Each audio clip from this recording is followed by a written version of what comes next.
Look here. 1, 2, 3. Uish, kepala otak dia kan.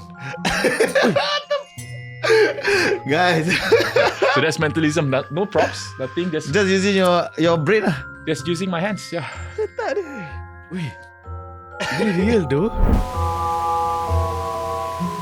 How do you do it, man? When I was small, I see local scene magician. All when they do magic already, hands are too fast. They speak not articulately. And when you do that, the most important thing when you perform is to connect with the audience first. If you speak on a same wavelength and know what they're thinking and pause, I think that's the most important thing for entertainment. Yeah, can you actually read people's mind or no? Not read, I influence. So how I can influence people's thoughts and minds. So I translate that to sales. That's what I do. That's why you sell a lot of cold plunge. Bro.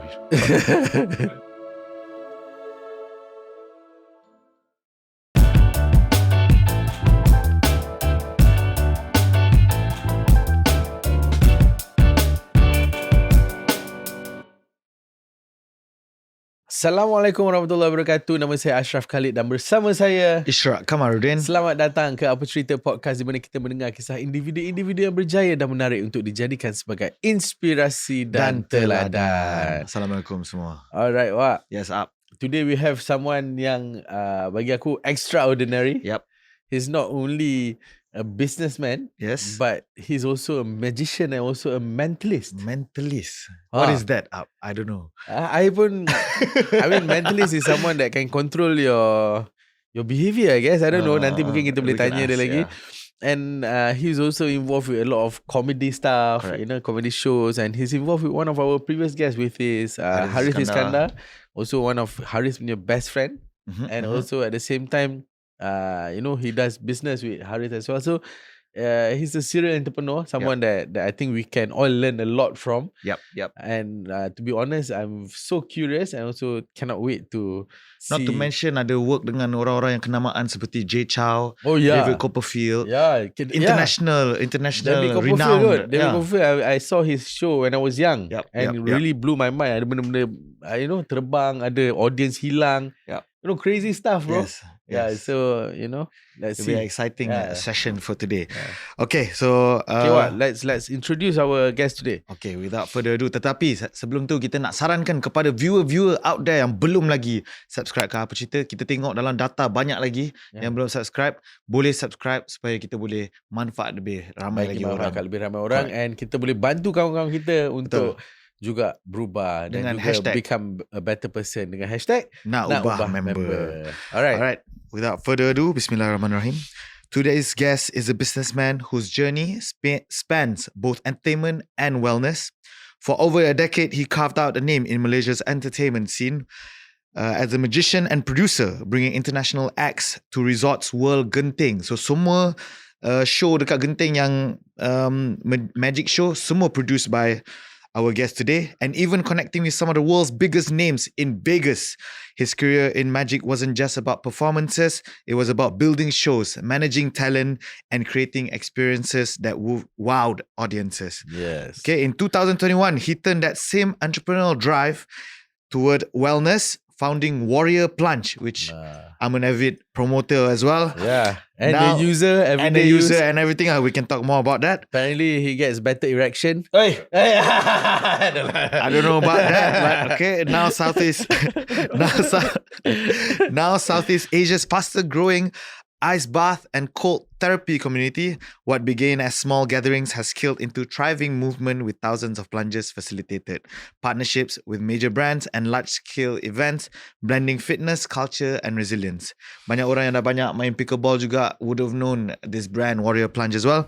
He's not just an entrepreneur but also a community builder who has reinvented himself time and again, proving that creativity and business can work hand in hand.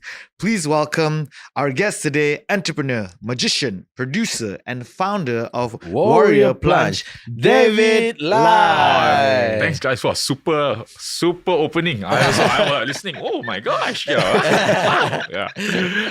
Thank you so much, David, for being here. I've heard so much about you, and I've been looking forward to meet you. Today you're going to hear more, bro. Yeah, so really excited. But I think before we start the show, right? Since I was so intrigued when you and Ishraq told me that you are a magician and also a mentalist. Yes. So maybe before we start, maybe you can tell me, tell all of us. No, but about, before that, you know that David just got out of hospital yesterday. Oh yeah. You can mention this, right? Yeah, so I had sepsis, just got out of hospital. Ishraq politely messaged me, bro, just an idea. You think you can make it? Because we were supposed to have it last week. And last week I was in the hospital. Yeah. I just got out of sepsis, ICU for 4 days. Oh my God, yeah. However, so bulat 1 week. You know, like last week was around Wednesday, right? it's Tuesday. Exactly today, 1 week. Yeah, exactly 1 week. Exactly 1 week. You know, so, but we are quite impressed by how, yesterday you just got out. He did one podcast yesterday already. And now coming to our podcast. So I think it's quite powerful. Doctor said that my recovery rate is an animal. But I contributed to habits that I actually portrayed for. And also probably the plunge, right?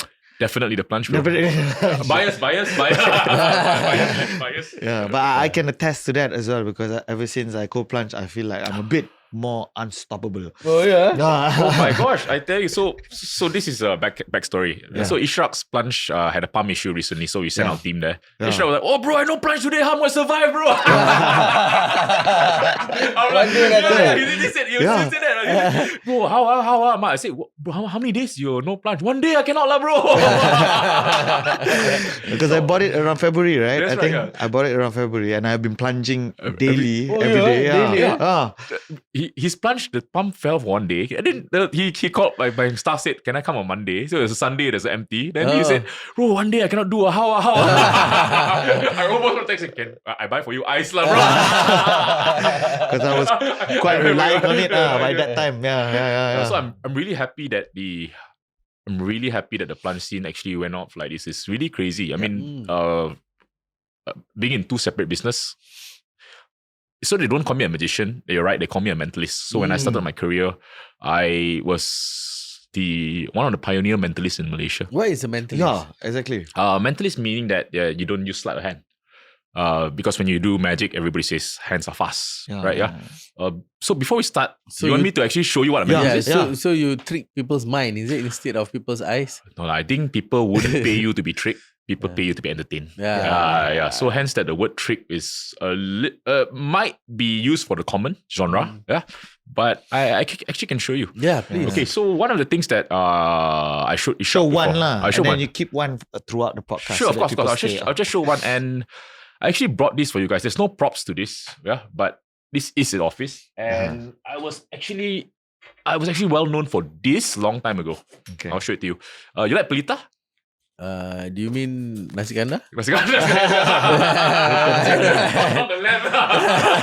Yes, pelita nasi kandar. I like kayu better, but I don't want. So I got some kayu, so you same one. I got some forks for you. Yeah. Garpu. Okay. Garpu. Somebody put garpu ah? Garpu. Do I give to what some? Come, let me see. Yes. You gotta check the This is garpu biasa. integrity. Yeah. This is garpu dekat pelita ah. Garpu dekat pelita. Betul. Garpu dekat pelita. Yeah. He can hold yours. Yeah. Can you Okay. pass me one? One. Okay. One doesn't matter. Yeah. And you can actually show I want you to take one as well and hit the. Guys, this to show that That's it's the real legit. fork. It's a legit fork. Yeah. You know? So now, if I shake mine, you can slowly see. Can you see mine? Yeah. Start to. Wait, kepala otak dia. Yeah. I'm using nothing in my hands. Yeah. Okay. Watch closely. Every single one bends one by one. Are you trying to show me a middle finger with your fork? No, you can actually touch the tines at the end. It's actually really hard. And yeah, it's Sorry. yeah. So if I don't rub,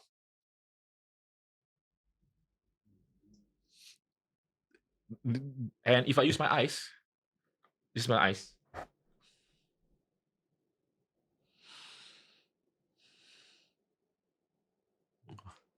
You can erect the fork and also you can diserect the fork. Can I let you try? How? I'll let you try. Right. So I'll let you try. So I'll straighten up the fork. Are you left-handed or right-handed? Right. Can you give me your right hand? Yeah. Close your hand. Grip up straight. Watch that. Relax your grip. Ush.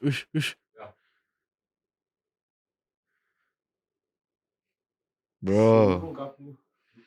For those that are hearing this on Spotify, we are doing magic tricks. So jump on YouTube to actually see it. I'll describe to you guys. So this is a steel fork. Yeah. Can you use two hands and twist it first? Twist. Tak boleh. Let's twist. It's quite hard, right? Yeah. It's not that easy to twist. Yeah. But so this I'm the only person that can do this part of the routine. Can you do it with my fork? Any fork. So this fork, any fork at all, you can take it. You can slowly. Tu dia irak. But Hey. can you put both hands like this, cup like that? Now watch that. This is steel. Yeah. Yeah, it is. Just now you exert force to steel. It's not brittle. But look here. 1, 2, 3. Ush, perlu tak dia kan? Guys. So that's mentalism. No props. Nothing. Just using your brain lah. Just using my hands. Yeah. Tak dia. Ui. Ini real tu. Yeah, Sumpah you tak guys tipu. are seeing through the camera, but we are touching the actual fork kan. Benda ni keras bro. Tak senang nak bend. Crazy is that? Not. Bukan terlalu keras. Masih boleh. gabung. Mamak lah. Mamak punya. Tapi still. Tak boleh pun. Nak cuba. Yeah. Wow. That's crazy. Yeah. So yeah, so that's what I actually do. So it is like magic lah kan? It is magic lah kan? there's no props. Yeah. Yeah, but how do you actually?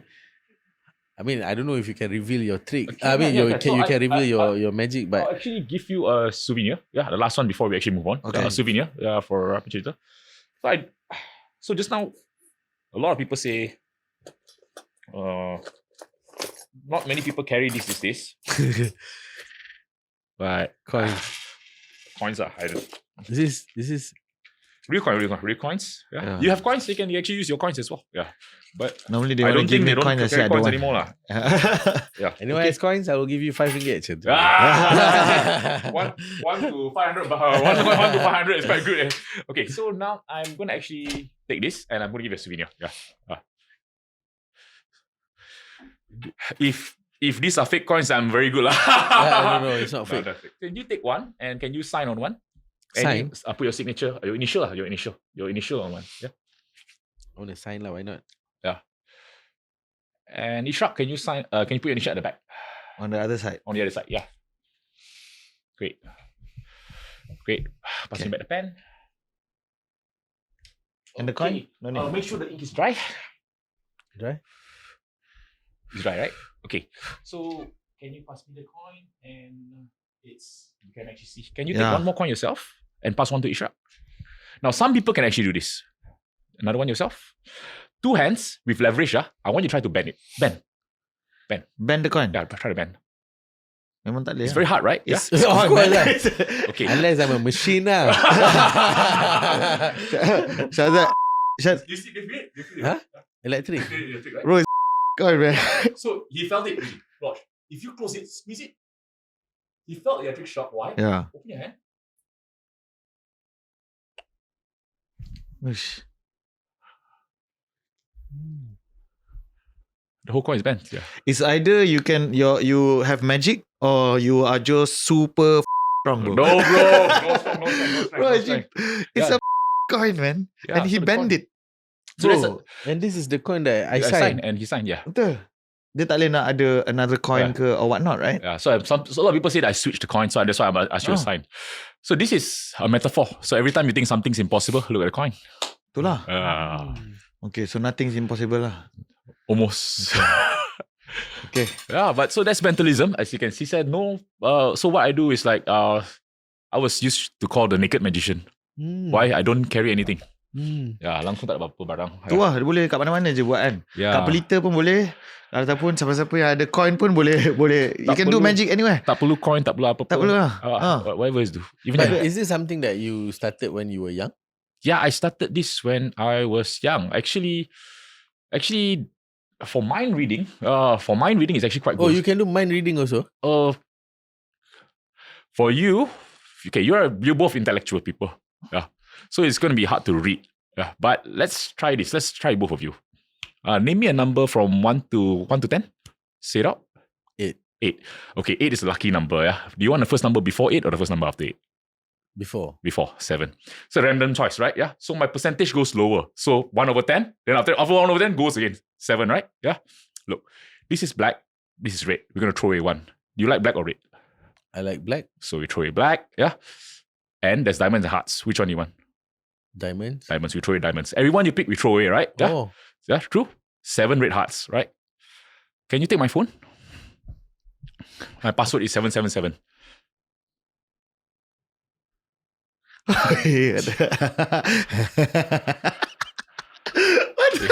It's not an app. Yeah, it's a photo.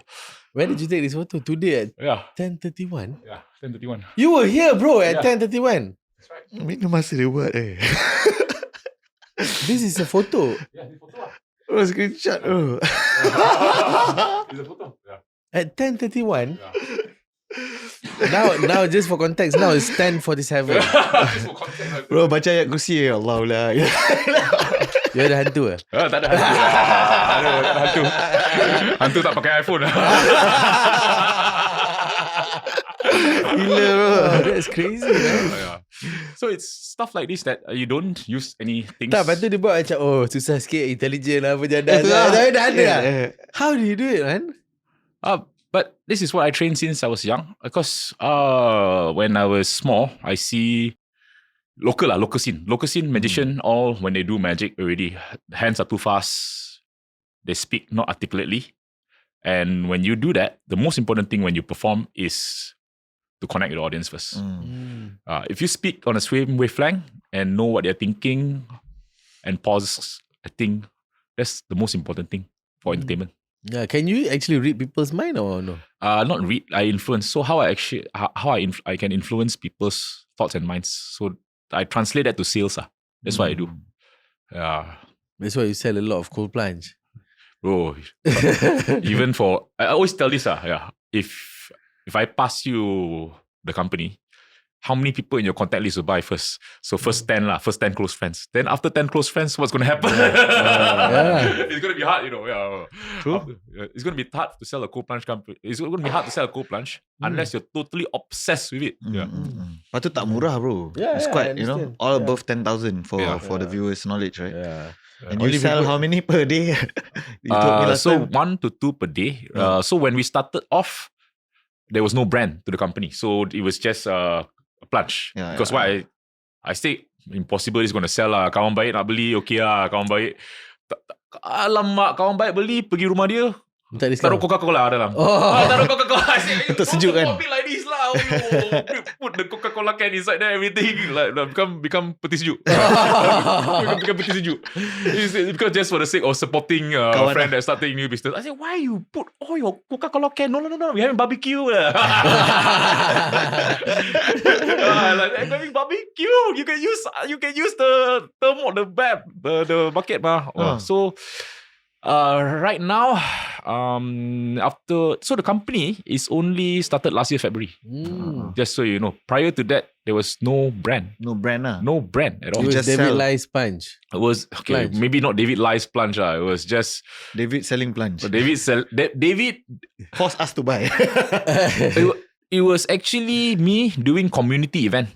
So when the thing started, I just sponsored myself.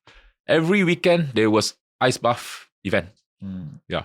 So that day, Ishak came with dinner with me. So there was a table of nearly 40, over 50, nearly 40, 46 influencers. Yeah. Only one person never take a plunge before. Yeah. So to get that kind of magnitude, If I weren't there, I would be 2 so the ratio is bigger.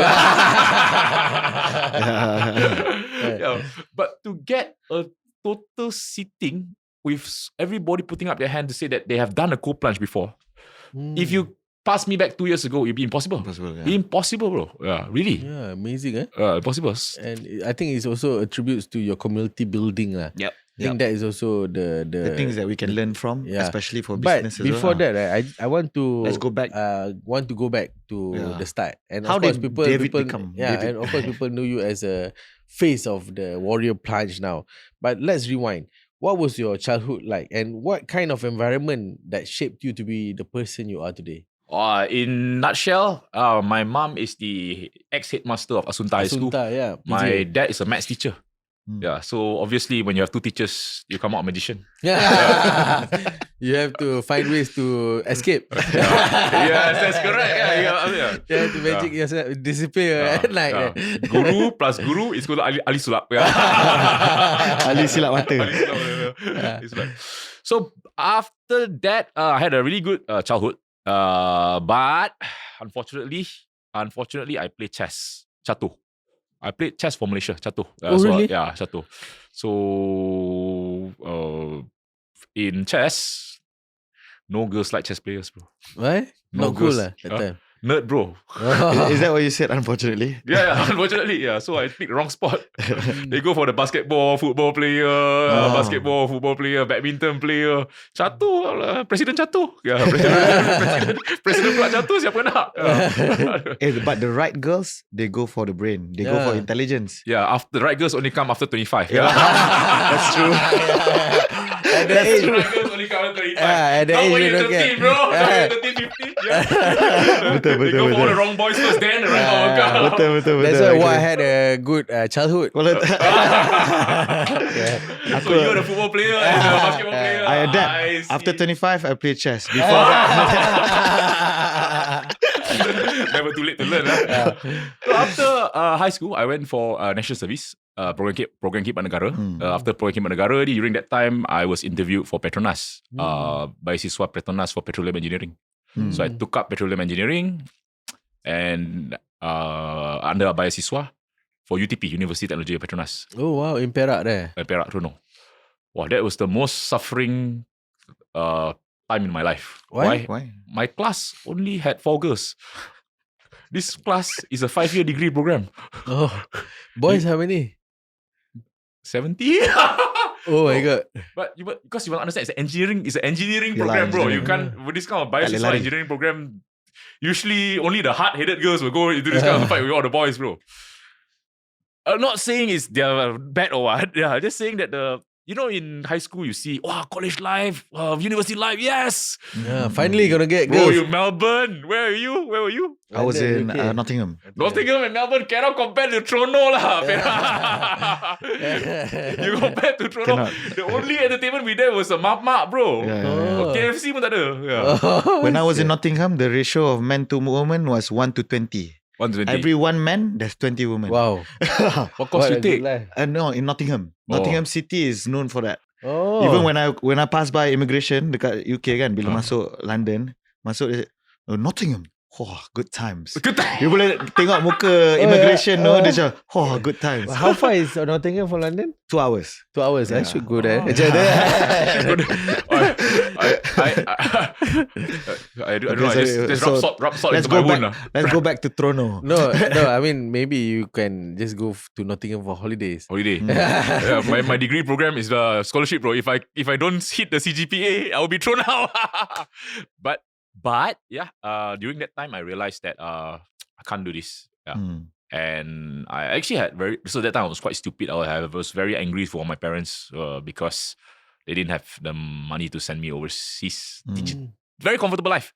Teachers, no complaints about money at all, but I was just a young brat lah. Oh, you were mad at them? Yeah, I wanted to be a pilot. To be very honest, I want to be a pilot because that time my girlfriend was an air stewardess. Air stewardess for SIA. Yeah. I tell this because I'm actually very sorry to them. I was such a brat at the time because I was such a rebel. I thought I can study, can play chess, go to Beasiswa. I don't want to do that. So I took up magic. Trono to KL is 2 hours. So I drive every day. Every day? Every day to university and back. Wow. You Yeah, didn't want to stay there? I didn't want to stay there because not me being a brat again, but I went to Khidmat Negara. The fan moved left and right. The normal university fan moved left and right. Yeah. Every time I move left already, I say, panas. Then wait for it to move right back. quite a spoiled student. Were you the only child? No, I had a sister. I wasn't that spoiled, but my perception of, because high school was good. Then I thought, it's just going to get better with college. I see all the movie, American Pie movie, I see American Pie, American college movie. I said, wow, this is college. Oh my gosh, I can't wait. Yeah. oh my God, what happened to my life? Yeah, everybody just study. There was no other thing because everybody was fighting for the CGPA. Yeah. It was very tough for me to bottle. Yeah, and somehow I'm in magic, Yeah. And at that time during high school, I was building up my career. So when I was building up my career in high school, I performed in front of KLCC. So KLCC just only established that time. There was a fountain. The fountain haven't even opened yet. So I performed there. But when did you pick up magic? I Per picked se, up during magic this during high period? school because I did chess. I picked up at 13. 1-3. So I picked up at 13. It was self-taught. I learned from books. Yeah. Then I went to perform in front of KLCC.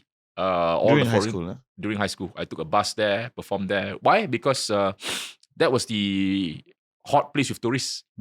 And tourists can accept street magic. Malaysian, you want to see something? Hey, jangan tunjuk apa-apa. Thought I'm a flasher, I said, nak tengok satu dah.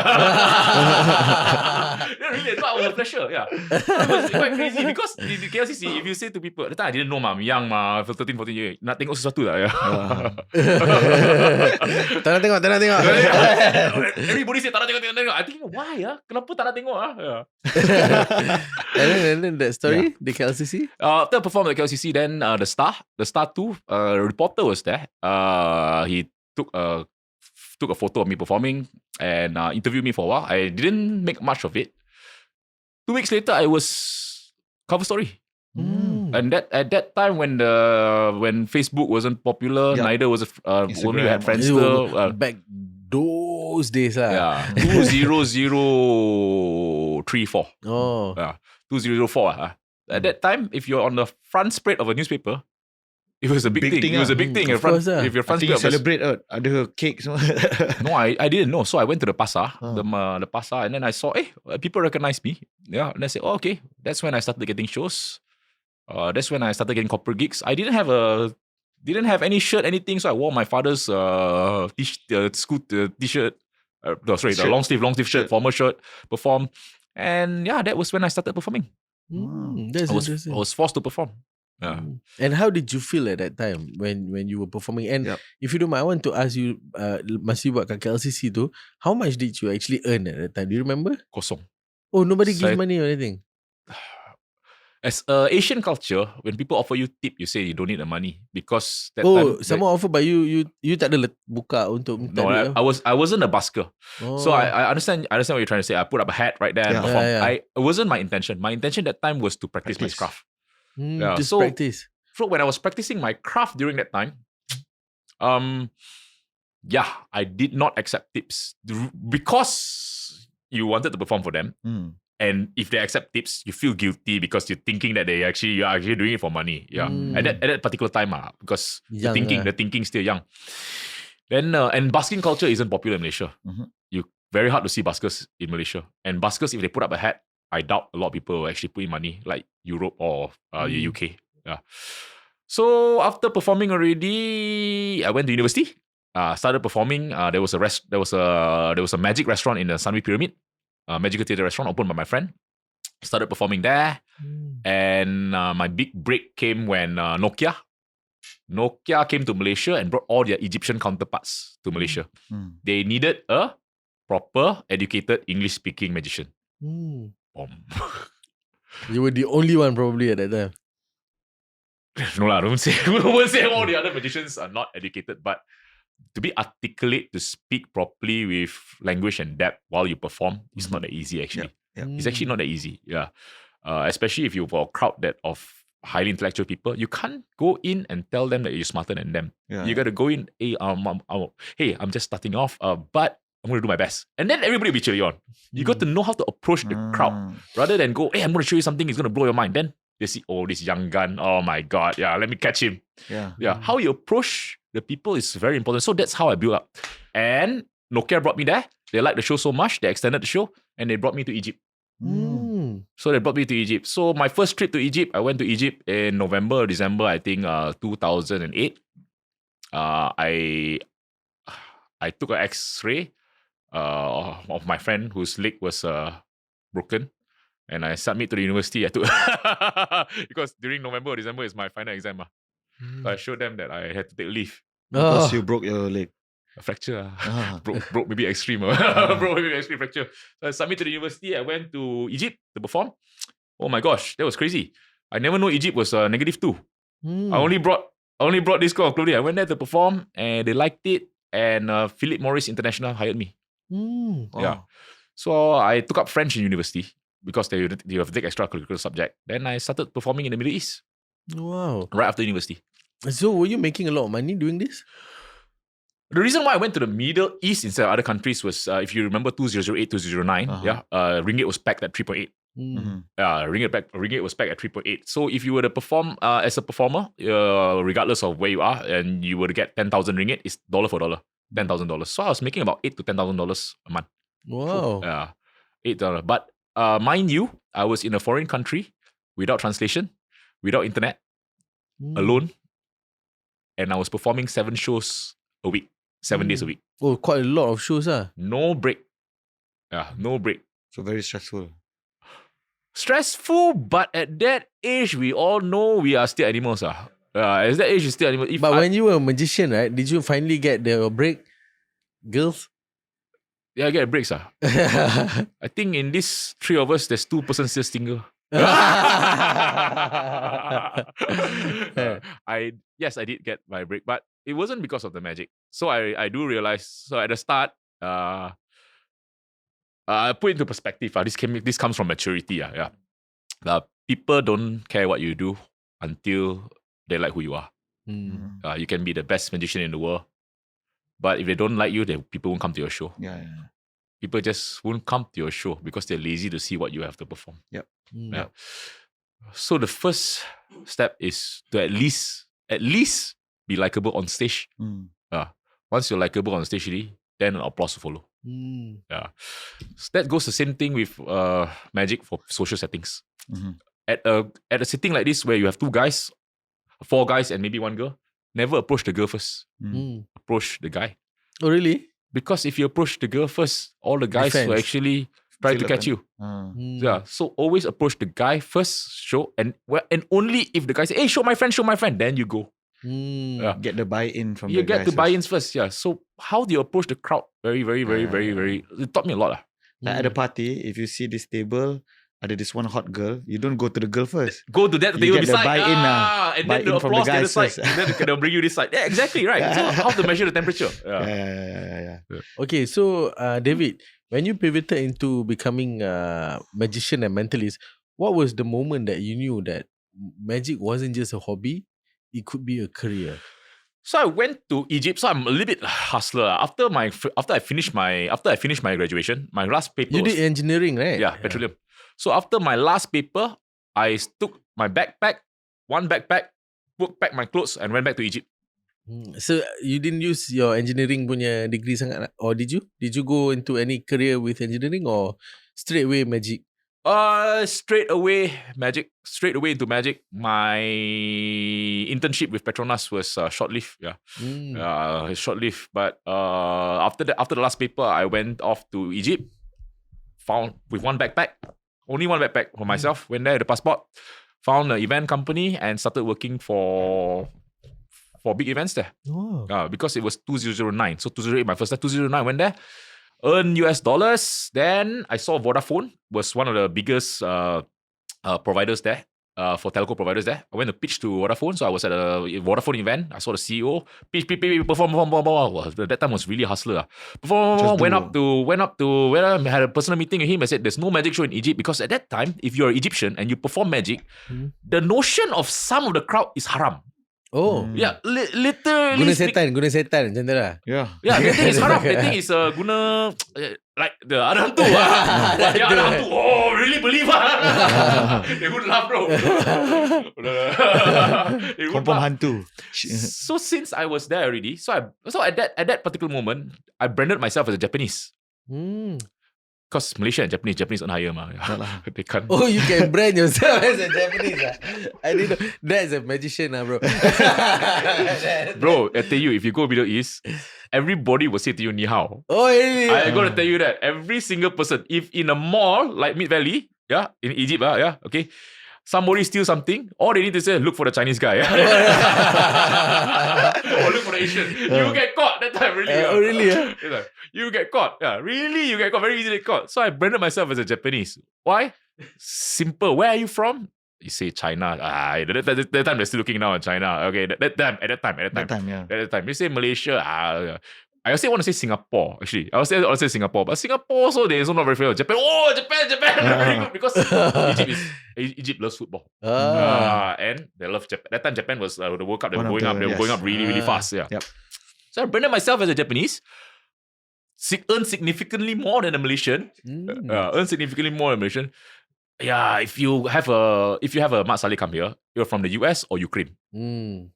Of course, the US, usually, unfortunately, public stigma was like that. Not being a racist, but public stigma was like that. Yeah. Kita kena careful lah. I'm from the US. Really? You sure? So I got. Are you sure? Also from Japan. I memorized some Japan phrases. Then after that already, I pitched to Vodafone, and I was producing the first large scale magic show in Egypt. The first large scale magic show in Egypt wasn't produced by Egyptian. It was by Malaysian. Yeah, so by you? It was by me. It was 3,000 seater. Wow. 3,000 seater for 5 days. So the CEO passed me I think it was 1.7 plus million ringgit, dollar, as the budget to do it. Yeah, it was staggered payment. Yeah, and at that time, you must understand, I had no pay slip, anything. So I only carried a few $1,000s in my pocket. If anything go wrong, go airport. I don't have a credit card. We got credit card. That time, how to apply for credit card? No pay slip, just come out only. Parents are teachers. I just carry this is my insurance money, man. Yeah, if anything go wrong, go airport, quickly buy ticket, go home one way. Yeah. The show went well. The show went well. Yeah. It was the first large scale magic show in Egypt. So I brought down some very big international magicians. The whole crew didn't speak English. I also don't know how I coordinated it. Yeah. It went well. Malaysia caught the news, and Genting said come back. So somehow you managed to pull it off. How I pull it off? Yeah, was there any lessons during this particular time, especially in terms of leadership, coordination, and whatnot? And especially with the language barrier. Exactly. How do you maneuver? So that time we still didn't have Google Translate, wasn't popular yet. I was, if I'm not mistaken, I was using a BlackBerry something because that time BBM was very. That time BBM was very popular. Yep. I guess the biggest take-home lesson from that is jump then learn to fly. But the caveat is make sure you're at a certain particular age that has energy. Yeah. So energy that time was ridiculous for a drive like that, because I want you to understand, in university, when I said I want to be a magician, you know what all my classmates said to me? No disregard to them, because that's how it is. Yeah. Oh, next time my son's birthday, I will employ you. Don't worry. Jadi macam-macam ya. Don't worry, I will support next time. Next time I got a son already, I employ you. Don't worry. Yeah, sure got business. I said, oh my god. Yeah. Oh, yeah. Pandang rendah like that. But now being on the mature side, I don't think pandang rendah. Maybe they were just, I don't know, maybe they were just supporting. When you take this, and maybe that's what they know. But that's my childhood. So now that I remember again, like birthday parties, there was this guy bringing the box, kan, magician kan. Yeah, that's why That's a childhood mentalist. But I want you to take this notion right now, which happened to me. Yep. I went to my ex-girlfriend's house. My first girlfriend's house, sorry. Not my ex now. My ex now. And the parents asked, Chi, what's your boyfriend working as? I said, I do magic. Oh, no, ask your hobby. Ask you what you're doing. Really? Oh, yo. Really? So, but so I understand from the parents' culture like that. Everybody's notion. Take this. You got a daughter? Yeah. If your daughter one day bring back a boyfriend that's a magician, he also will be a little bit concern Concern of course, bro. Even if my daughter, if I have my daughter bring back a magician boyfriend, I know how hard was it, right? Yeah. I also will like, oh man, yeah, you are handsome, but you have the skills, yeah. Yeah. But you choose same thing, if you were to come also, bring someone's daughter, my boyfriend sells Plunge. Also the same thing, right? Bro, my Plunge okay lah bro, cool lah sikit. Tak, dia boleh cool lah sikit, magic tak cool. Tak lah, magic at that time. Magic kan. Plunge like, I mean, macam ada company macam ada company. No, I mean tapi magic, bila dah tahu sale, diorang okay. tak, macam magic especially at that time, mana nak tahu benda tu boleh jadi besar. Yalah. Kan? Dia imagine je lah. Yeah, most people would think magic. Macam you cakap lah, birthday apa semua kan. Yeah. So my epiphany came when I was actually doing 7 shows a day, 7 days a week. Yeah, 5 shows a day. In Egypt, right? Yeah. Then when I started producing, I realized that casinos need a daily show to attract people to resorts. Don't casinos only, resorts, any resorts itself. Yeah. So I started producing and I sold the show for 6 months, 1 year. Mm-hmm. And no JV because I don't want to focus on ticket sales. Mm-hmm. Because ticket sales is the craziest. Yeah, I don't want to focus on ticket sales. I sell it at one bash. They give me a retainer. And that's when I made my first few million from that. Because as a magician performer, there is a limit to the ceiling. Yep, of course. Regardless of the variable of being a singer. A singer, depending on who the client is, or the magician, depending on who the client is, can charge 1 ringgit or 100,000. Depending who the client is. Yeah. If it's my best friend who helped me before in the past, and I said, hey, David, can you perform for my kid? Impossible, I'm going to charge him lah. Oh my God. I'll be the worst friend if I charge him for my best friend's kid. I say, I never give you discount. But that's your skill, right? Yep. So how you charge is a different thing. Yeah. And as per said already, I saw there's a limit because there's only so many days in a month. You can't scale lah kan. Yeah. The leverage is either increase your price, but by increasing your price, there is a denominator. Niche market. Not only niche, the show's frequency will be less. Yeah. And then the less you practice, the less exposure you get also. Yeah, so it's two ways. So I started producing. I became better as a producer, went to learn everything like that. Yeah. And after finish, I started producing the shows in Genting. Yeah. So I want to touch on that. So you traveled, I understand you traveled to Las Vegas and then you met David Copperfield, saw the world's biggest act. So how does this global exposure, and can you tell us a bit how you started with Genting and making your first few millions? So this is, okay, so the first show wasn't a first week. First show's contract was about, if I'm not mistaken, they just gave me a 2 week trial with period. Genting. So but they had no, if you remember, Genting only had Quilo. Last time all the Mat Saleh, magician, everything like that before. They never used a local producer. And that time I was 24. 24. Just came back from Egypt lah. Just came back. They saw the article in Egypt. They will say, okay, let's give this guy a test run. Malaysian lah. Let's get a test run lah. Yeah, because the local producer, of course, is cheaper than a foreign producer. Don't nak cut cost lah. But to be fair, you're not local, you're Japanese. Oh yeah. No, Malaysia, I brand back Malaysian. Malaysia, I brand back Malaysian. In Malaysia, I still brand back Japanese. So you're finished lah, bro. So when I came back in Genting, they gave me a 2 week period. The contract was worth 300 over 1,000 for 2 weeks. Bro, everyday show, I have 6 performers. Okay, bro. No. Kira sale 2 minggu, 300,000 kan? Not profit 300,000 as in revenue. 300,000 capital. Yeah. Oh. Capital to do the show. Not bro. My flight ticket for the magician. First show, break even. Total no profit. Why? Your first chance, you want to make sure you do the best lah, bro. Doesn't matter. I think I made a small loss there, because but that's a good thing, you know why? Because I already had capital from Egypt. If I didn't do that and I do a mediocre show, maybe they wouldn't take up the next contract. Yeah, that was my chance to shine already. And I would think that for a local magician, most likely he will split a segregation of the profit, see capital. No, not many people. Well, you have a 300,000, you push in your own. I think I push in nearly 50 to 100 just to actually get a really good show to add on. They like the show.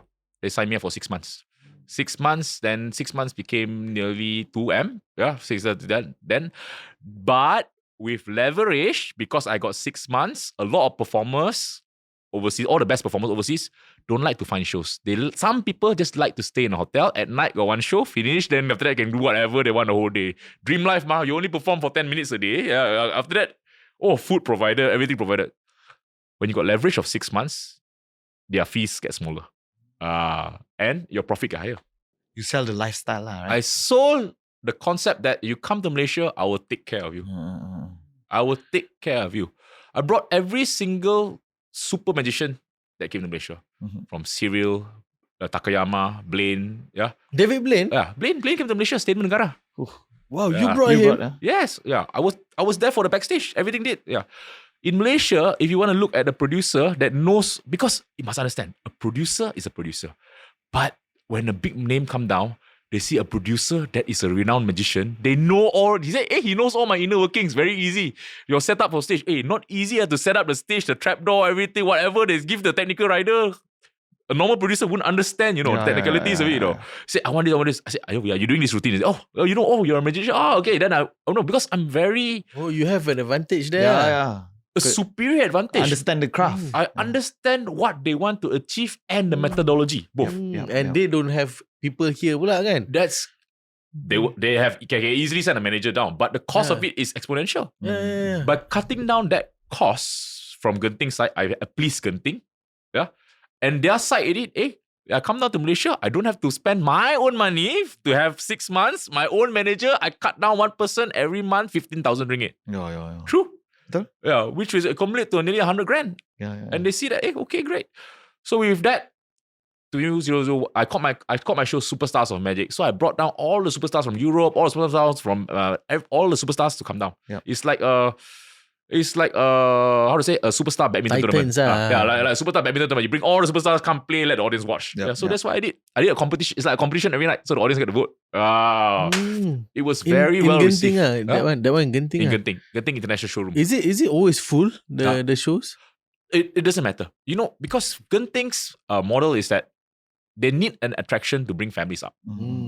Reason being because of their business model. They need an attraction rather than the casino itself to bring the families up. If it was just the casino, it would be a casino, not Resorts World. Resorts World. So hence the show itself, it could be acrobatic. It could be acrobat. It has to be a generalized show for the public. Everybody can enjoy. Yes, cannot be a one language singer. It can't be a one language singer. So it needs to be a generic audience. So the thing is like acrobatic could be a my company also brought down Elmo, Sesame Street. We signed up. We brought down Elmo can sing for Genting as well. Dora the Explorer. So Family all this stuff. All this stuff, because why? You have relationship already. People that usually go up have family and they want a reason to go up. Hence, we need to cater for that particular reason. From there, we expanded to Resorts World Sentosa, and I went back to Middle East and produced. So, why I say this? Now I got leverage. 2 shows can run at once. One in Middle East, one in Malaysia. Because why? I don't need to be there. Correct. You're a producer. Take Cats, the musical, or Lion King, the musical. Once UK, Broadway is running, Singapore also can run. Singapore can run. And after the first week of tweaking, every set, the show can run by itself. Now you have shows running in the world. So this is the thing. So I stopped just after COVID. Why after COVID? The theme park. The theme park was building. And because the theme park was building, the theme park crowd is unfortunately still not there. Super focused on the theme park. But now there's no more magic, right? In Genting? Because there's no more how do I say, Genting International Showroom. So there's no more ticketing. There's no more ticketing show. Event, why? Everything is focused towards the theme park by itself. Because I remember last time there was magic show. I think I've seen before. I've been once or twice. So most likely mine. Most likely unless you went before 2010. Which I don't think so. But I think it was pretty good. Like international standard. From what I remember. Japanese standard. Japanese standard. So looking back now, right, to what do you think your years in magic, like what have this holistic experience gave you that you reckon no business school out there can actually give the same experience? When you're doing magic, you got to sell. You can have the best skill in the world, but if it's not being shown or not actually being shown to the public, then it's just by yourself. You can have the best voice in the world, you can sing the best song in the world. However, if it's not being known, nobody can help you. Yep. Either that or you get a very bad manager, then you get your life corrupt. True. Because managers will actually take advantage of the situation that you have the skill. What I believe is that if you have a good skill, the next thing you should learn is business sense or marketing. Never just focus on the craft of just your skill. Because once you have only your skill and you don't have the business sense, then it's going to be a little bit of trouble. Sustainability lah kan kalau you don't know business kan. And you get tricked. You can get boleh kena tipu. Being tricked regardless of how intellectual you are, I guess you will eventually. One way or another. Yeah, one way or another, you got to learn how, especially the smarter ones who think they're smart, they will get tricked. I always believe that. Yeah, and I don't blame the people that trick me, because why? That was me, man, learning my lessons. Develop as a person. However, if you are a basketball player and in your prime, you will go broke after that because you don't have that skill. But if you're Shaq O'Neal, and you see what he did, it's the same thing like a magician. How many young guns are there outside? Oh my gosh, so many hungrier 21 years old. 20, 21 years old. All these hungry buggers don't care to work for free, don't care to practice daily every night. Yeah. At 30 plus, you're going to fight the young guns again? Yep. No, you got to translate it to a business for your skill. Yep. And as I said, from what I learned from this is, don't just focus on your advantage. Make sure you have business acumen and wealth generation skills. And that's something a lot of people neglect when they have an advantage. Yep. Yeah. Like fork bending, spoon bending like this. If you go to KL and you're at KLCC Mall, most likely I'm the only person who can do it. Yeah. There's 1,000 over people and your ratio is there. Yeah. With that kind of advantage, usually people forget, like how we had a conversation just now. Excessive spending, not putting in the manage, you will go bust. You get complacent. Regardless of how you are. So the overall thing that my biggest take home during that time is, business acumen is pivotal to make sure it sustains. That's interesting. And I think we want to also understand more about your business, but we're going to take a short break. And after this, we're going to learn about the rise of the warrior plant. Yes. Right? Yes. And if you can, I want another mentalist. Sure, of course, no issue, bro. Before we start the second segment. So aku mind blown gila, bro. I've been like playing with this, trying to check kan. How does it work kan? So, alright, so we're going to catch you guys after the break, and please make sure you guys stay tuned. Jangan ke mana-mana. See you guys after the break.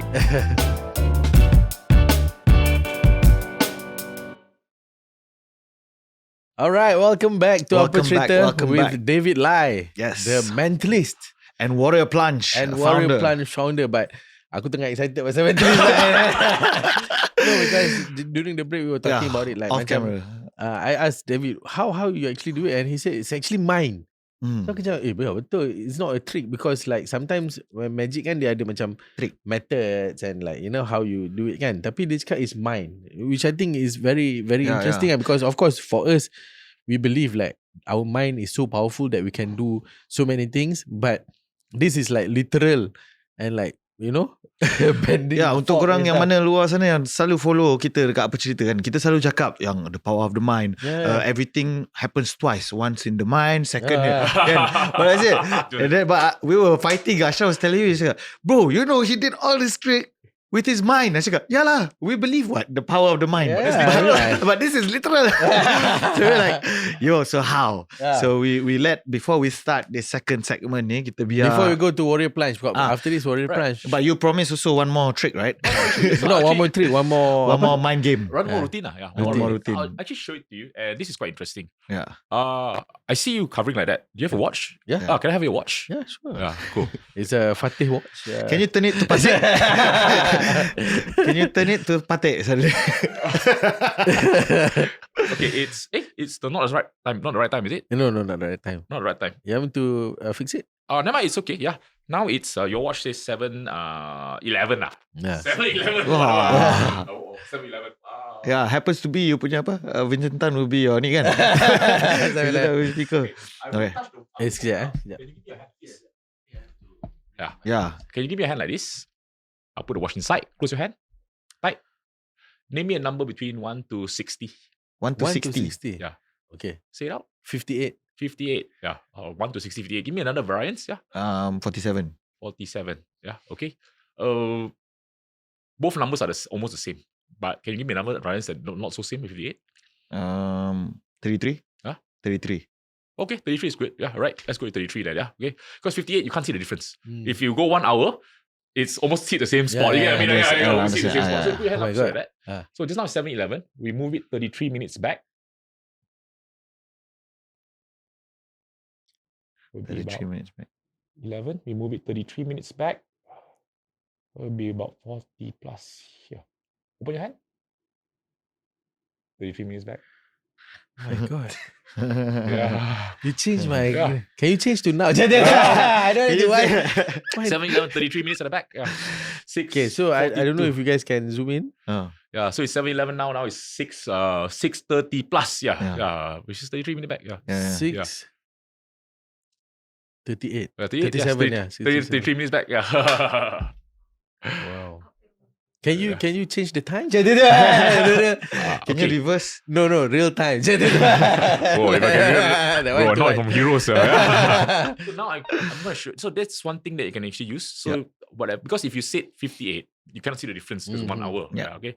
But let me show you this. This is going to be quite cool. Mm. This is my own routine, which you actually read reactions from people. Yeah. So I actually tried my best to read small little micro reactions. Yeah. He's very hard to read. Oh, sorry. He's very easy to read. Yeah. Yeah. Yeah. When he's happy, he's happy. When he's excited, he's excited. Yeah. You can see. Yeah. Very expressive. Expressive. Very, very expressive. person, yeah. Good expressive. Yeah. Good expressive. So When let's he's see. upset that he cannot do cold plunge, so he'll Okay. I want you to imagine this is a cinema, movie theater. Okay. Yeah. In a movie theater. Okay. How well do you guys know each other? quite well. Quite well. Quite well. This is good then. Yeah, let's test this. Yeah. I want you to imagine this is the subtitle. Subtitle line. Kat bawah. Belah kanan atau tengah? Sini ada subtitle. Yeah. Subtitle. Yeah. Subtitle line. You have to show this. This is Yeah. your cam. Subtitle line there. Yeah. Bahasa to English, whatever it goes there. Okay. I want you to think, Ashraf, right now of don't say it out, think of actor or actress in Hollywood. For example, Oh, I would Hollywood. pick, Aku nak pilih Amelia Henderson. wait Tak ada. Kate Winslet. I'll pick Kate Winslet. Okay. Okay. Yeah, I'll pick Kate Winslet. But I want you to write his or her name on the line right here and then fold the paper up. Can? But you don't show it to Ishraq. Okay. Okay, don't show it. I put whose name? An actor or actress in Hollywood. Any name. Hollywood lah. So that the audience can relate later. Yeah, lah. yeah. Or not if it's Malaysian, then Not most likely everybody know, right? but somebody that everybody can relate to. Okay. Don't have to be it can be your favorite, remember, it doesn't have to be, okay, just for example, it doesn't have to be Tom Cruise. Okay, I mean, yeah, it doesn't have to be that generic. Yeah. Write his or her name down clearly here, fold a piece of paper up, and then I'll use Ishraq next. Okay. Okay. Do I use No. the one that is in my mind already or I change? You can change if you want to, but don't show it to us. I will look away. I will look away as well. Siapa? Okay, I only have one mind, one name. Write clearly, like clearly on the line, line. Oh, atas sikit tak apa kan? Just write down on the line. Yeah, it's okay. Sorry, I write atas It's sikit right. daripada line. Yeah, fold the paper up. Is it okay? Okay, it's right. Doesn't matter. Ishraq, can you actually put your signature here? Oh, sorry. Where? Put your signature here. For those on Spotify, we're doing another magic trick. Come back to YouTube. Okay.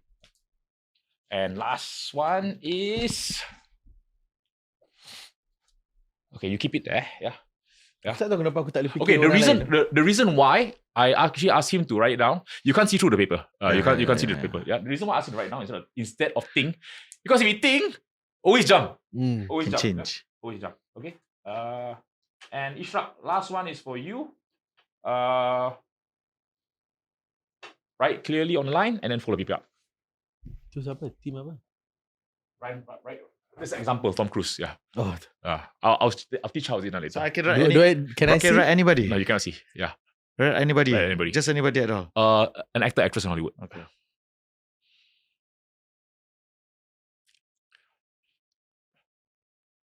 Okay. Follow paper up. Great. Great. And you can see like that. I want you to sign right here. Okay. Sign right here. I put someone very random. Really? Yeah. Okay. So you can put it there. So the reason why there's two people there, so the staff have been looking at me. Yeah. I didn't look back when they were writing. So I cannot even read your handwriting. Yeah, so a lot of people say I read your handwriting or whatever. Now, based on both of them, how they actually look right now, both of you thinking actresses. Yeah. Of course lah. If I think of a boy, then it's a different story. Yeah.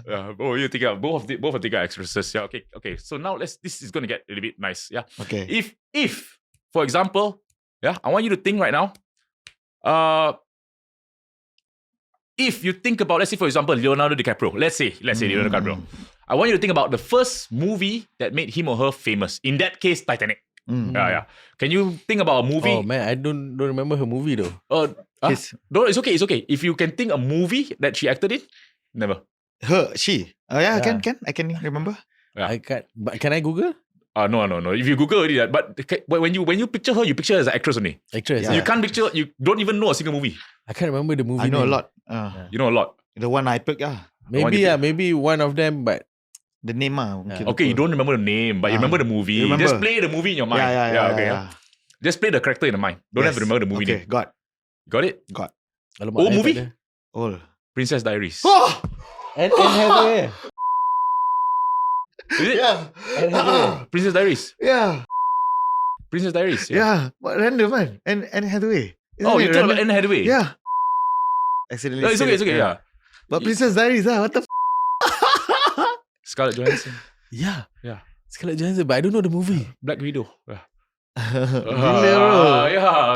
Ada. How do you know? Yeah, that's right. Bro, Anne Hathaway quite random, right? Princess Diaries, not everybody knows, man. Yeah. So you think of Princess Diaries? Yeah, but do you guys know Princess Diaries? Oh, You know, okay. Just want to show you guys. Scarlett Johansson. What? Scarlett Johansson. Scarlett Johnson. Yeah. Scarlett Johnson. Nobody would have got Scarlett Johnson. No, they even crazier said, yeah, but you put Scarlett Johnson. If you corrected him, right? Scarlett Johansson. Anne Hathaway, bro. Yeah. I didn't expect you to get it, though. Anne Hathaway. It's something a bit different, yeah. Ugh. So when you do this kind of routines, especially for the intellectual crowd when there's no information, they say, is this a magic show? They will employ... I want to ask you, can you tell who is Ishraq dating now? I only have 10 fingers, bro. Can I?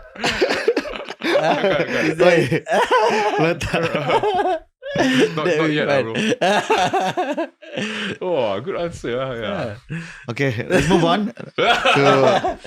Thank you so much for sharing yet another routine. Yeah, just now you mentioned that you will teach us about this mind. Could you share for everybody? So for this kind of routines, you actually got to read every single reaction and the language is there. So people who see me perform this routine before know the scripting is very, very important. To actually look at there's a reason why it's like the seeding, is it? That's right. So there's a reason why I put Kate Winslet right there. There's a reason why I put Kate Winslet right there. So if you remember, I said pick a number between 1 to 10, and I snapped here. It's at the middle of 7 and 8. And you quickly say that. So I said pick a number between 1 to 10. Seeding, Pop, like here. And this kind of seeding is the obvious seeding, but there's so many micro expressions where there's subliminal language involved.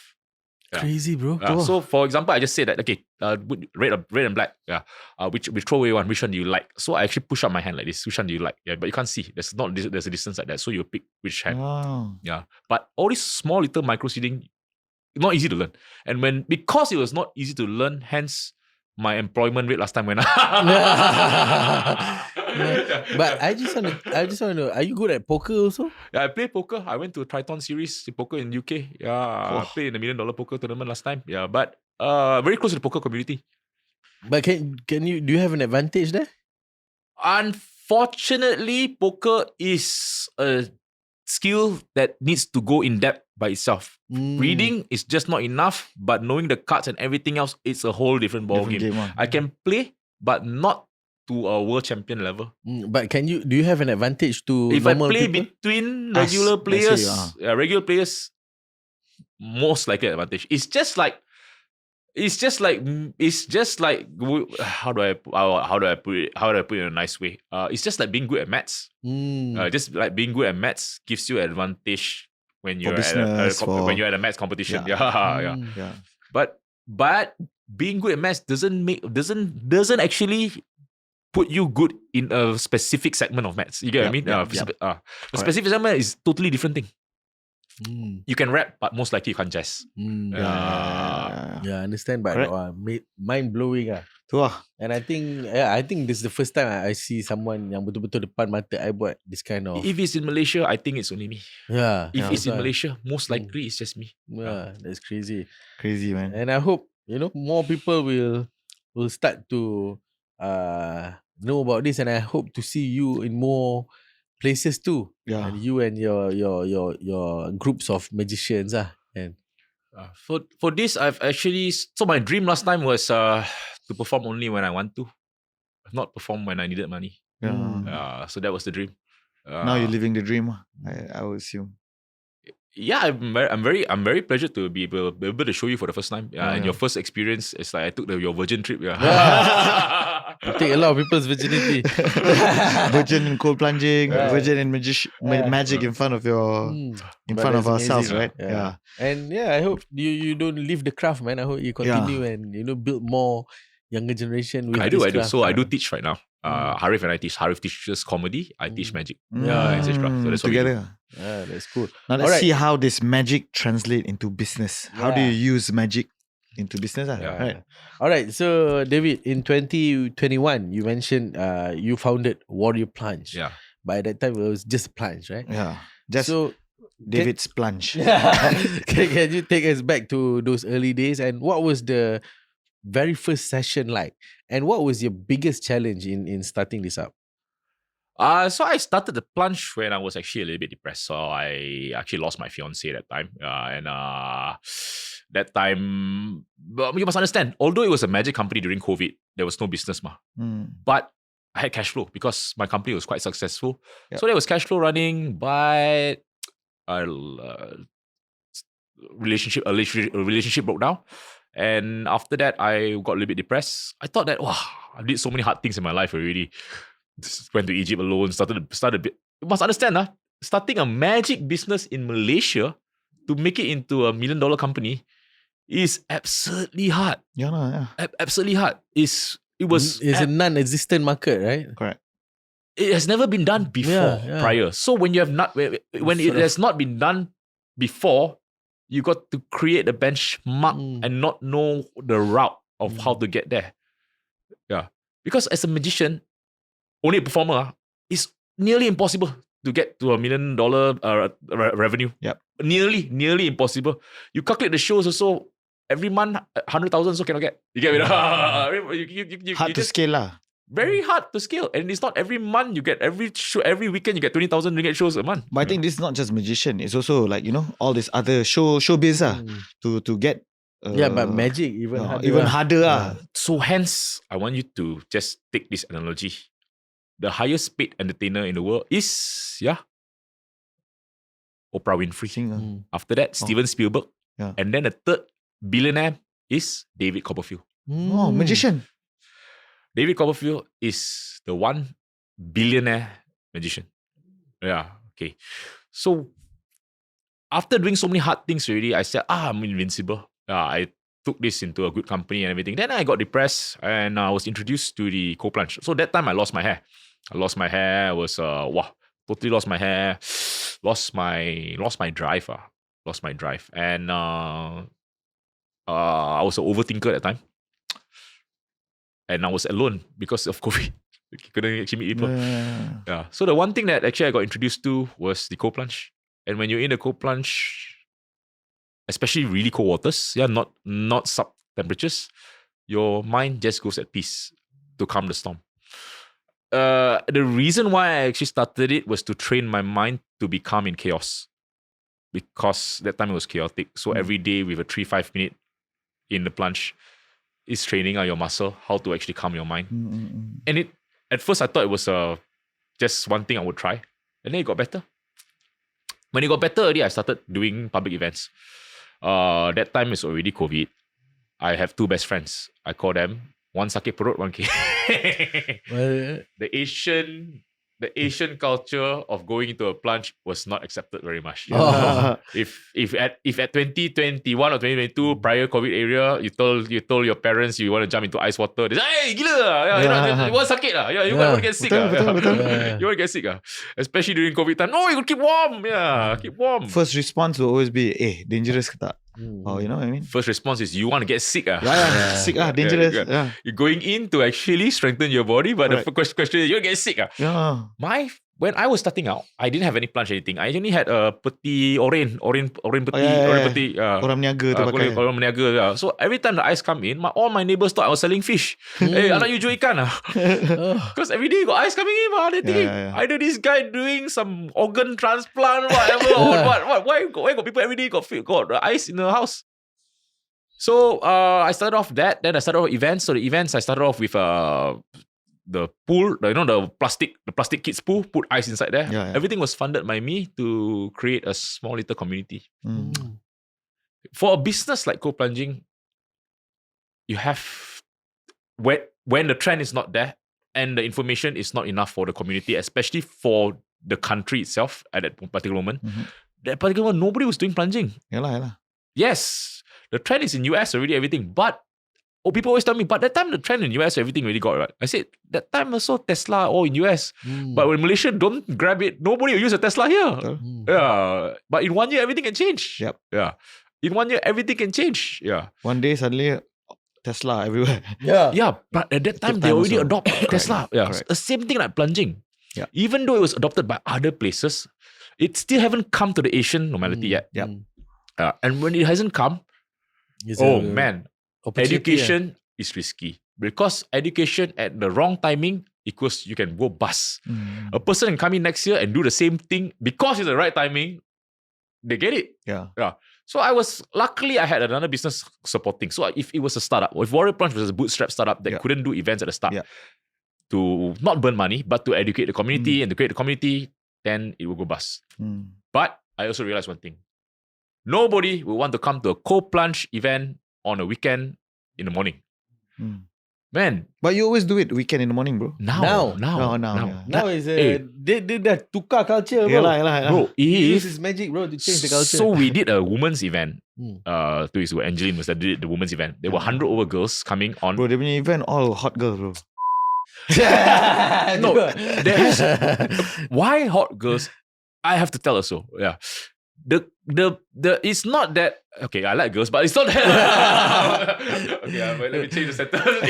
It's a revenge for U2P. No. Revenge. Revenge Take a long time, bro. So by event, if you tell me, like, let's say 2 years back, on Sunday morning at 8 o'clock, got 100 over girls to plunge. Wow. My first thing to you is, how much do I need to pay them?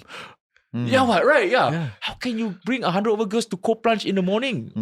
Oh my gosh. Yeah, weekend. And a weekend some more. You still have this kind of events? They do. Almost every week. Oh yeah. Every week. Still hot girls? Yes. Yeah. Every week. Yeah. Hopefully how, the boys won't come now that they you see know this. how festival punya poster kan? You have all the DJs dia punya poster je tu lah, co-plunge, right? But all the hot girls. Oh, so you go? No, I've never been. Okay. So I invited him once that he was busy, but he came to one of I our got events. co-plunge at home, right? Yeah. So yeah. But yeah, it's always clashing. It's also good. You know, you try at David's place and then the next week you can come to my place. If you like it. Alright, so where were we? Lupa pula. So the how did I events, started? How did I started? So in the end, right now, we make it, the idea was that nobody would come for a co-plunge event. But people would come to an event with people. So that's the idea. The idea wasn't to teach people about the benefits of co-plunge, because benefit of co-plunge just one snap of Google away. Not everybody that comes wants to actually plunge for the benefit. Some people just want to do hard things with their friends. Some people want to see how their friends react and go the same thing. That's true. You the same thing. See your friend, bring all your friends, see how they react. You know the stuff. If you have on your house, hey, come on, try that. You say, this is stuff, I want to see how you react. So nak kena kan kawan lah. But for the girls itself, when you bring pretty girls, what usually they want? They want content. Mm. And if you made it into the environment where it's nice enough for content, they're making a content that is useful, not some dancing content like that. They're making a content where they do the hard things. You know how many likes would you get for that? Because you did something hard. If you finish a marathon 42 kilometer, you post it up, everybody will support you. Nobody will say it's show off. Correct, I can tell you, not a single person will say it's show off. Why? They know it's hard. Yeah. If you finish 42 and you post it up, nobody will say it's show off. Not a single person, because they acknowledge that They know it's hard. this is hard, man. Oh my God, you did something hard. And the same thing goes for the plunge. Those who did the plunge before knows that during some days, it's extremely hard. And when the girls go in with the plunge, taking up a video like that content itself is their most liked content. So we compile It becomes all. a trend also in a way. That's correct, because they go inside, they talk about it, they post it up like this, and it spreads. Yeah, it spreads. For the event that you get 100 over people, what's your ads? All the girls make the ads for you. Betul? Every single girls make the ads for you. It spreads out. Yeah, and that's your ad cost. So our event is actually our ad cost. Yeah, user generated UGC. contents. Yeah, UGC is 100 times better than you having an ambassador saying, "Hi, I'm doing the co-plunge right there." Yeah.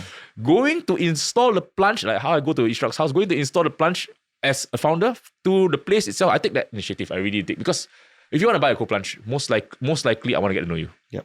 Yeah. Okay. Now it's a little bit hard because too many. Now it's like 60 meetings a month. No, I still go. So when TMJ bought it, I went down. Because I want, it's really get to know this kind of opportunity. And at the start, when I came down, people thought I was the repairman. Yeah. People thought I was the repairman. I But actually thought you were like one of the staff until you say, "Oh, he's the founder." I'm like, okay, because I actually put one of my staff to help arrange everything.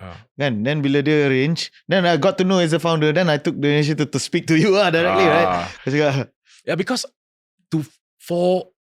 but remember, this company is last year February. Yeah. It's 1 year and a half.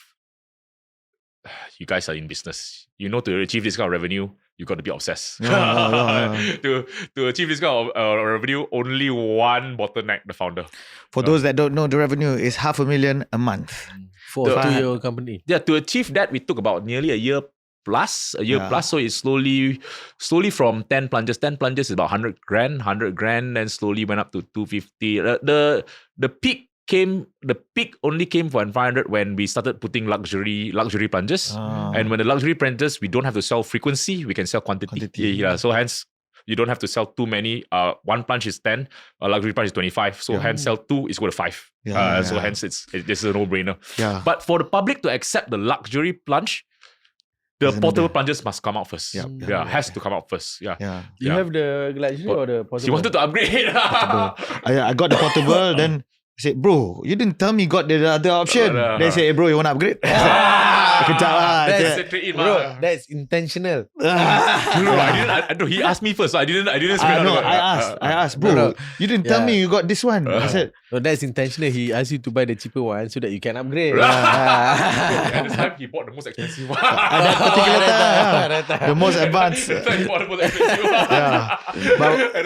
But for the viewers to know as well, like, Warrior Plunge has facilitated over 7,200 plunges. Wow. That's crazy, man, in the span of 1 or 2 years. So can you share a bit, especially for people out there, right? Like, we want to understand, and for me as well, I want to get some takeaways in terms of business, how you build it. What is the secret to creating that community building? Just now you shared where you create an event, where you can bring 100 influencers, but what are the other tricks, business tricks, not magic tricks, but business tricks? Or maybe were there any magic elements that you have used into developing Warrior Plunge? So thinking back on my reflection, because I journal daily. So when something works, make sure you actually remember something works, or not you actually divert and try something new. Yeah, I always believe that. And in Warrior Plunge itself, everybody heard about community building. Yeah. But what is community building? Is it putting a group chat of So he's in my group chat. He's in my group chat. So there's about nearly 900 people. Wow. Auto active gila lah. Hari-hari text. Yeah, there's about 900 people. Yeah. And 900 people active in a group chat is not easy. Yeah. So sure there's some dormants. But the community building... And when you have an event or something, all of these people would definitely know. Bro, it's packed, bro. It's really packed. I can tell you that the last... So, rabbit hole in Changkat Bukit Bintang? So we did we upstairs we established... Event ni power bro. We established We'll centers. check it out one day. Yeah. Your first virgin plunge. Yeah. Oh. I say sorry. Go on. Established. Yeah, please tell me. I'll be there myself. The next event will come. Next event is this Friday at near, I think, where is it this Friday? Picker Space. Okay. We're partnering with 404 Club, Picker Space, Belly, and myself. Yeah, so it's 111 girls registered already. It's a girls' night. Wow. Oh no, we can't join No, guys. girls' night, selected guys. So we can be selected No, tu aku cakap. Dia sebenarnya balas dendam UTP. Dulu 4 to 70. Now he was 2 Terbalik. to 100.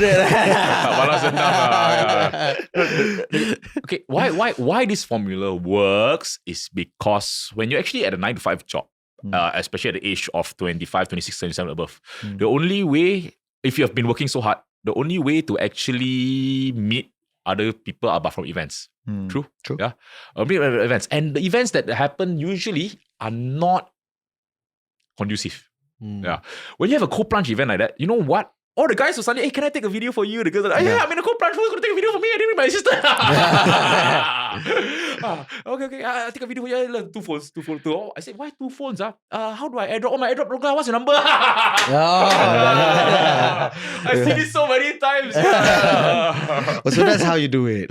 That's how you get numbers. Yeah. And the events is crazy, bro. People from Singapore all come down for the event itself just to meet the people there. So I structure a skeleton. A skeleton meaning that everybody wants to meet and interact with people. I structure a skeleton of maybe 5 or 6 people that people want to meet. Then from these 5 or 6 people, I leverage those who want to meet them also leverage. Yeah. Then it creates the whole crowd. Understand? It creates the whole crowd. Like how you see the poster, it creates the whole crowd. Yeah. And the whole crowd is very high quality. But you really focus on the skeleton first. Focus on the skeleton. Focus on the skeleton first. Yeah. And then after that, move on. Well, I want to, because not everybody here, right, before we move on to more deeper, not everybody here knows what co-plunge is, what's the benefit towards co-plunge and whatnot. Right? Me amongst my friends, like even my team, everybody knows I'm a big advocate for co-plunge, right? So a lot of people also send me like, things that are opposite, like it's not good for women and whatnot. But can you explain a bit, David? I give you this part before we go in deeper. So I'm not going to improv for this because I'm very, very particular about scientific literature for the co-plunge. I'm doing a public event. So when public event comes, there's 100 over people coming. I'm actually, if it's not safe, I'm putting their safety at jeopardy. Betul. Yeah, every week there's nearly 200, 300 people.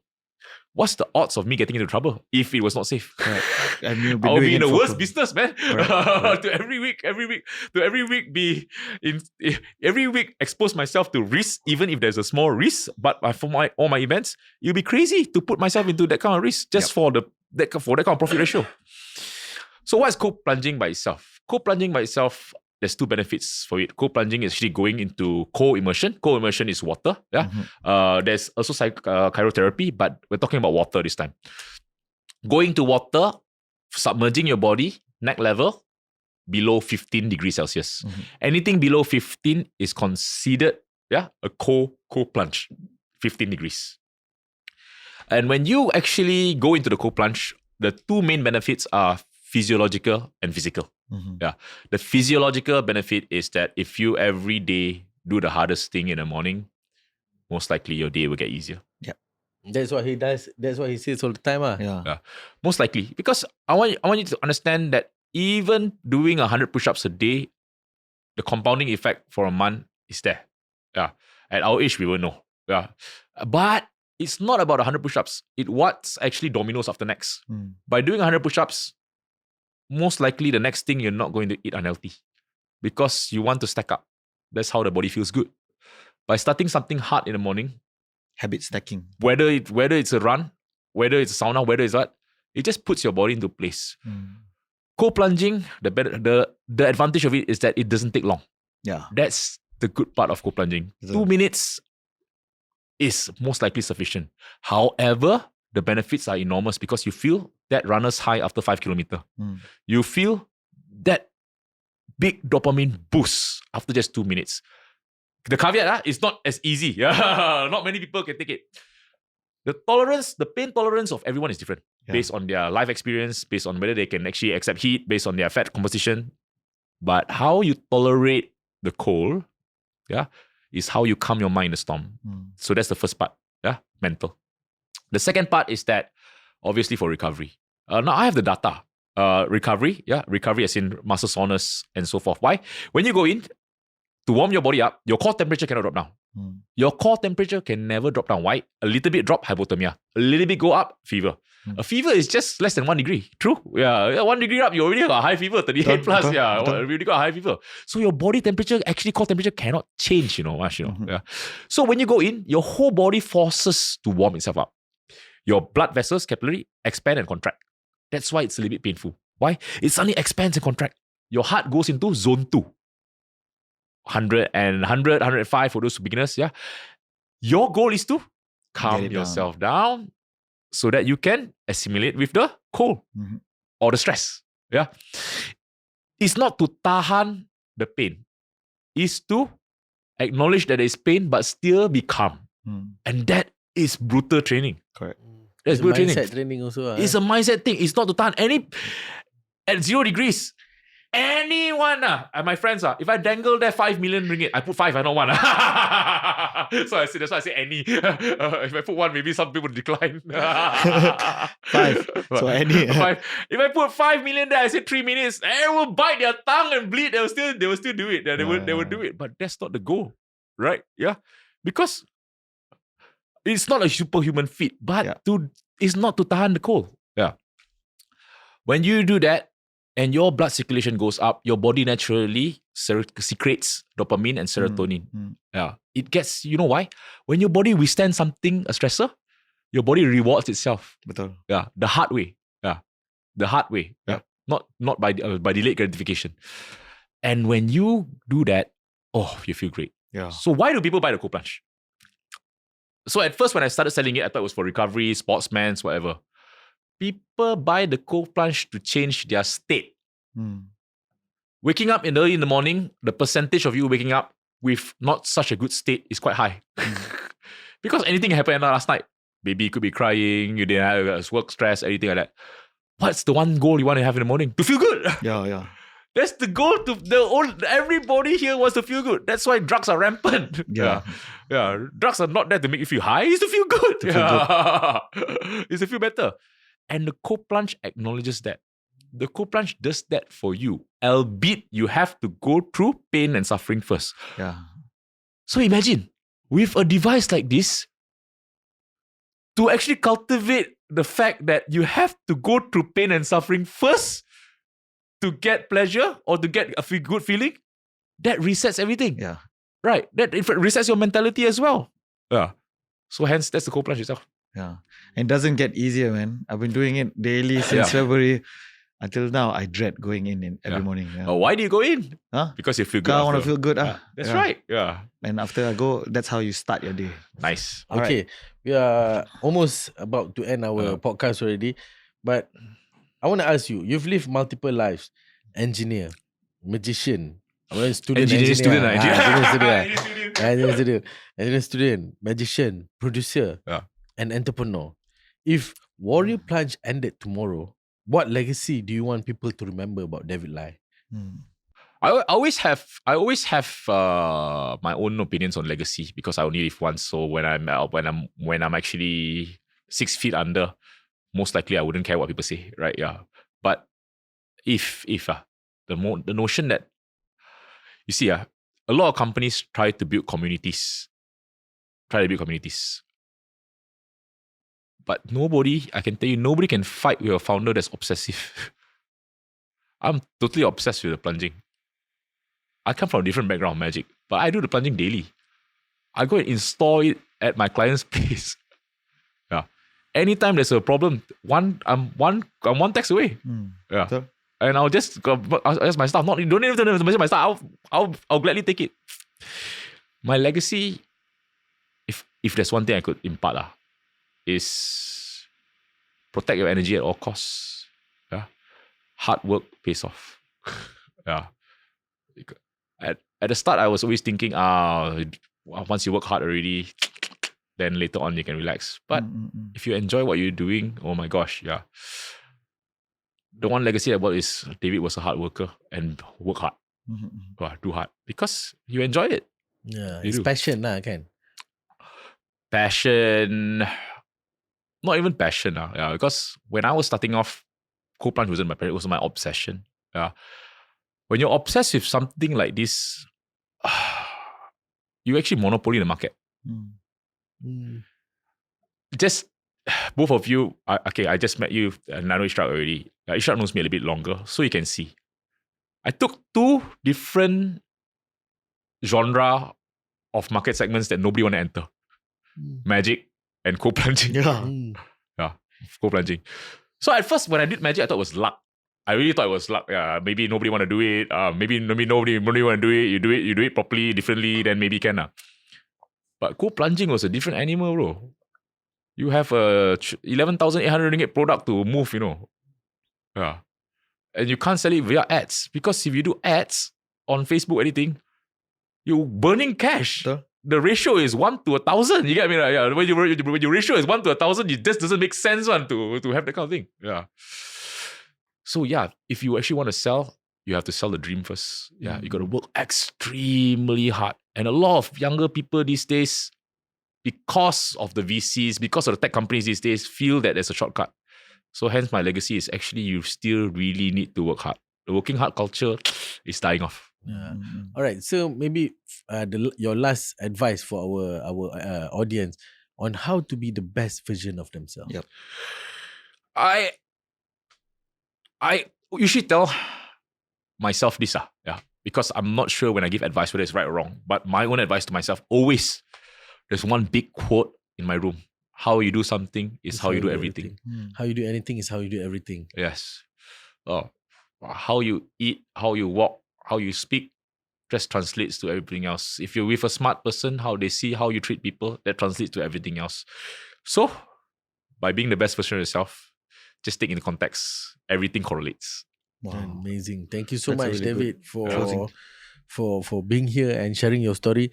It's amazing to see how from an engineering student, you move to your magician background or mentalist background, and then you moved on into business, and how you actually, like you said, you do everything with passion. You do Not passion, bro. how- Obsession. obsession, like how you do anything is how you do everything, right?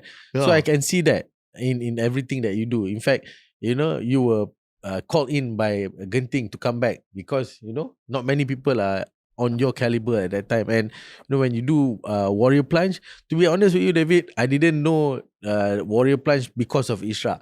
I knew it because of social media, because I saw it somewhere. Yeah. And this became a big trend. And of course, my father also does plunge at home and everybody. And so, I think it's a testament to what you have done for the society also. And it's great to see that, an entrepreneur trying to building a community, because I think one of social the impact as well. Yeah, social impact. And I think one of the most important aspect in business is to also have a community that supports and be with you, guys. So thank you so much again for spending your time with my us. pleasure to be here. Yeah. Anything from you, what? Yeah, thanks again, man. Especially David, since you just got out of the hospital. I didn't really expect, but I thought, this podcast is more of a chill. Maybe it would be nice as well for you after coming out from the hospital. But thank you so much for spending your time here. And I really, really, really enjoyed your story. I know a bit of it, but now I know a holistic story.